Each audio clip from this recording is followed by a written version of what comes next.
This dish, we're going to demonstrate two things. We're going to cook black beans, which are here. They've been soaking for 24 hours, which is crucial for all beans, at least 12 to 24 hours. Going to simmer them now, just in water. And the second principle we're going to show is braising. And we're braising chicken. We'll be cooking the beans and we'll be braising chicken at the same time. We're going to cook it on the bone. Start with mirepoix, onion, carrot, and celery. And I'm going to finely dice everything. Kind of cut it the same size as the beans are, a little bit smaller. Now, you saw me run my knife on the steel, and that's just to make a nice sharp edge so that I can really push through this preparation quickly, because I don't want this to take a long time. I mean, I enjoy it, but I got better things to do than stand up in the kitchen all day long. So basically it comes down to having the skills to do the tasks as quickly as you possibly can so that you can move on to more lucrative and exciting ways to spend your time, if you will. It's all sorts of things you could be doing, but you don't want your food to fall off, meaning you don't want to start reverting to TV dinners and all sorts of overpriced crap that just winds up making you sick down the road. So the key is become an efficient cook in the kitchen. Become very skilled with the knife, very quick with all of your movements, do things in a logical way so that you're not fumbling about and constantly cleaning more than you have to be. You do things intelligently. So that takes practice. Okay, here we have ginger, and I've stuck 2 cloves in it. That's black pepper. That's paprika. We have a little bit of oregano, bay leaf, and garlic's at the bottom there. This is going to be a very warming dish. Excellent, excellent warming dish. Now, I'm leaving the chicken on the bone. So what I'm doing here is I've cut right through the breasts, right through the breastbone, and I'm removing the backbone. So here we have a half chicken, basically. If you go to some chicken barbecue restaurant, maybe they have a half chicken on the menu. This is a half chicken. That's how you cut it. But I'm going to turn it into a quarter chicken. So I'm just kind of trying to find the best place to go through without cutting part of the thigh or part of the breast. I want to separate them perfectly. So you see there's a little bit of bone there. The reason I'm leaving the breast on the bone is because the bone is going to preserve moisture. Bones just have a nice way of protecting the flesh from drying out. And it's also going to add a little bit of flavor to our dish too. So this pot is smoking hot, as hot as I can get it. Oil went in, and now I'm adding my chicken. I'm going to brown the chicken first, make it really beautiful caramelized skin, nice and crispy and flavorful. I had seasoned the chicken skin with salt and obviously pepper. And notice the color. This is perfection. This is what you want with a chicken breast or chicken skin.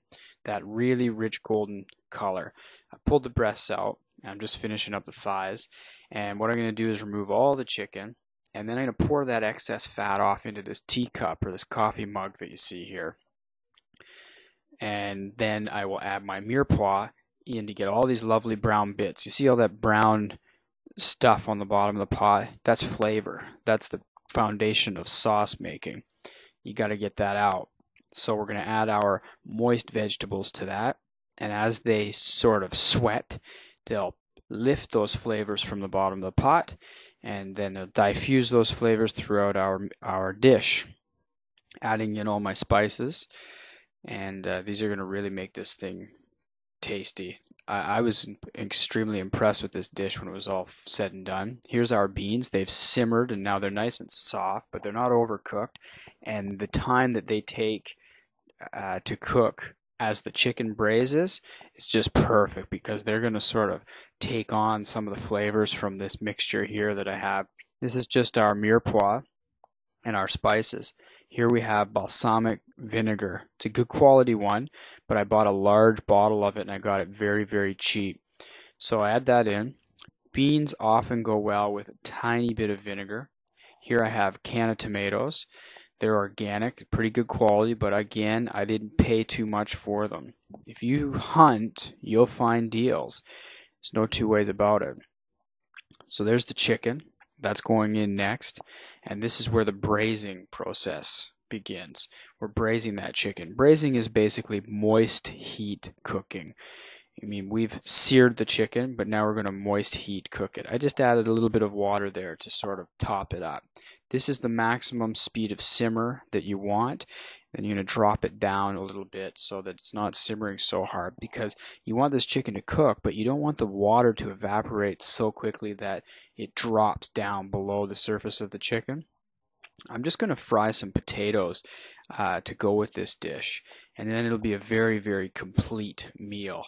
We'll have beans, all sorts of nutrition in the beans, some chicken, all sorts of nutrition, lots of vegetables. Here I'm adding some parsley in, and then if I add the potatoes, we've got a nice starch component. This is a very, very healthy meal, especially in the winter time. It's going to really warm you up. That clove and that ginger flavor. Here we have our braised chicken, completely finished. Give it a little try, to make sure.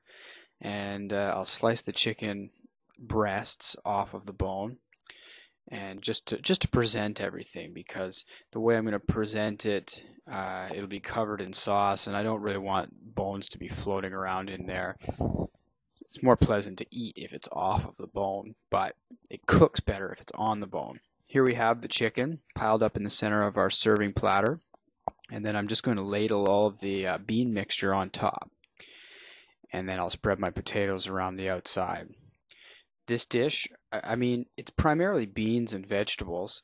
You got one chicken that you could probably pick up for $7. There's the cloves and the ginger. Got to take that out. You don't want anyone biting into those cloves, or the mouth's going to be numb for a week. So we're $7 for the chicken, and we are a few other dollars for the rest of the meal. Maybe say $5. So we're talking $12 maximum, and this is going to feed a lot of people. I mean, if you happen to have a salad with it, and your total food cost runs up to $15, you're going to serve 8 to 10 people, no problem with this meal, and that's a good thing. That's thrifty. So enjoy beans, enjoy braising. It's an excellent way to cook. Your family's going to love it. It's very thrifty and cost effective. It's a smart move to make.